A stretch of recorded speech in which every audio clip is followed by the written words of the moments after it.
ये श्रद्धालुओं, जय श्री कृष्णा, जय श्री राम, जय श्री राधे राधे, जय श्री महाकाल। इस प्रवचन में श्रवण कराएंगे व्यास जी के प्रति जन्मेजय का सृष्टि विषयक प्रश्न।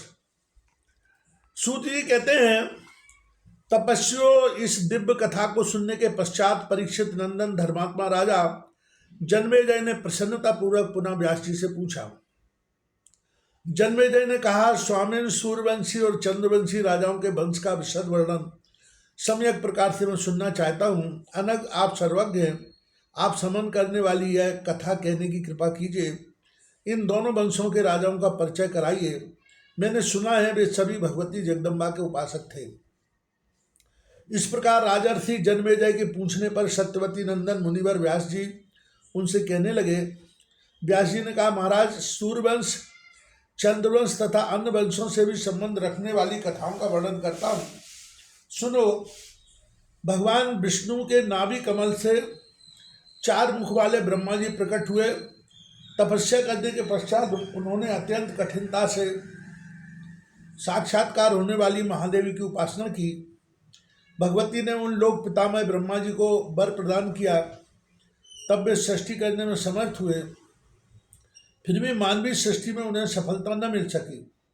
इस मानवीय सृष्टि के लिए उनके मन में अनेक प्रकार के विचार उत्पन्न हुए, किंतु तुरंत विस्तार कर देना उनकी शक्ति से बाहर ही रहा। तब ब्रह्मा जी ने 7 मानस पुत्र उत्पन्न किए। मरीचि, अंगरा, अत्रि, वशिष्ठ, पुलय, क्रतु और पुलस्थ, इन नामों से उन मानस पुत्रों की प्रसिद्धि हुई। ब्रह्मा जी के रोज से रुद्र का और गोद से नारद का प्राकट हुआ। अंगूठे से दक्ष प्रजापति निकले। ऐसे ही अन्य भी सनकादि मानस पुत्रों का प्रादुर्भाव हुआ।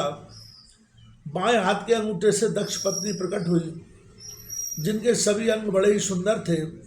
राजन पुराणों में वे बीरणी नाम से विख्यात है। उन्हें अश्विनी भी कहा जाता है। ब्रह्मा जी के मानस पुत्र देवर्षि प्रवर नारद जी उन अश्वनी के उदर से उत्पन्न हुए। जन्मेजय ने कहा, ब्राह्मण, इस विषय में मुझे बड़ा संदेह हो रहा है। अभी आप कह चुके हैं कि दक्ष के सहयोग में रहकर बीरणी महान तपस्वी नारद जी की जननी हुई। यह बात कैसे संगत हुई, क्योंकि धर्म के पूर्ण वेत्ता परम तपस्वी नारद जी तो ब्रह्मा जी के मानस पुत्र कहे जाते हैं। फिर दक्ष पत्नी बीरणी उनकी माता कैसे हुई? आप इसे विस्तार पूर्वक बतलाने की कृपा कीजिए। मुने प्रचुर ज्ञानी महात्मा नारद जी ने किसके हिसाब से और क्यों अपने पूर्व शरीर का त्याग करके किस कारण पुनः जन्म धारण किया? व्यास जी कहते हैं, स्वयंभू ब्रह्मा जी ने सर्वप्रथम दक्ष प्रजापति को सृष्टि के लिए आज्ञा दी कि तुम प्रजा की रचना में तत्पर हो जाओ, जिससे बहुसंख्यक प्रजा उत्पन्न हो जाए। उनकी आज्ञा पाकर दक्ष प्रजापति ने बीरणी के गर्भ में 5000 अत्यंत पराक्रमी पुत्र उत्पन्न किए। उन सभी पुत्रों में प्रजा की सृष्टि का अदम उत्साह भरा था। बलवान काल की प्रेरणा के अनुसार देवर्षि नारद उन पुत्रों को देखकर हंसते हुए कहने लगे, अजी, यह पृथ्वी कितनी लंबी चौड़ी है, इसका पता लगाए बिना ही प्रजा की सृष्टि में तुम कैसे तत्पर हो गए? ऐसा करने से जगत में तुम्हारा उपहास होगा, इसमें कोई संदेह नहीं है। अतः पहले पृथ्वी की सीमा जानकर ही तुम्हें इस कार्य में लगना चाहिए। ऐसा करने से ही तुम्हें इस कार्य में सफलता प्राप्त होगी, अन्यथा तुम्हारा सारा प्रयास व्यर्थ है।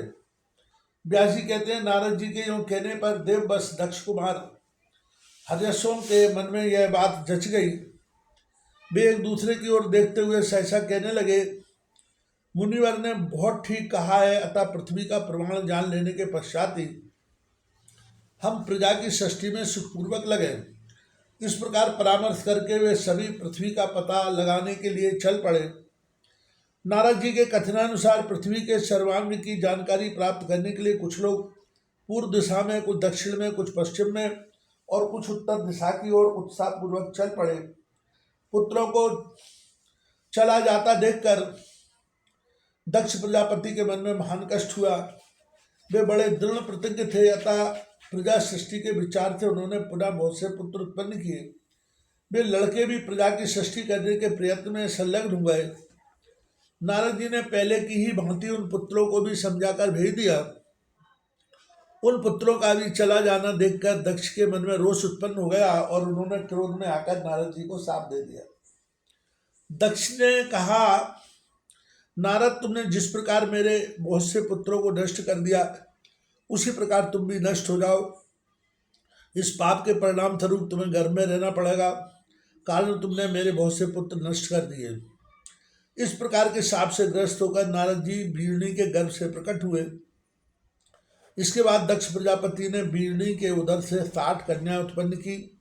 प्रजापति दक्ष धर्मज्ञ पुरुष थे। उन्होंने उन 60 कन्याओं से 13 कन्याओं का विवाह महात्मा कश्यप के साथ कर दिया। राजन की आज्ञा से 10 धर्म की, 27 चंद्रमा की, 2 भृगु की और 4 अरिष्ट नेमि की पत्नी बनी। 2 कन्याओं का विवाह अंगिरा के साथ किया गया, शेष 2 रही, उन्हें भी पुनः अंगिरा को ही सौंप दिया गया। सभी देवता और दानव उन्हीं कन्याओं के पुत्र और पौत्र थे। सभी बड़े पराक्रमी हुए, किसी से किसी को प्रेम नहीं था। द्वेष के कारण परस्पर शत्रुता ठनी रहती थी। सभी सूरवीर थे, पर माया के अत्यंत प्रभाववश में मोह में पड़े रहते थे।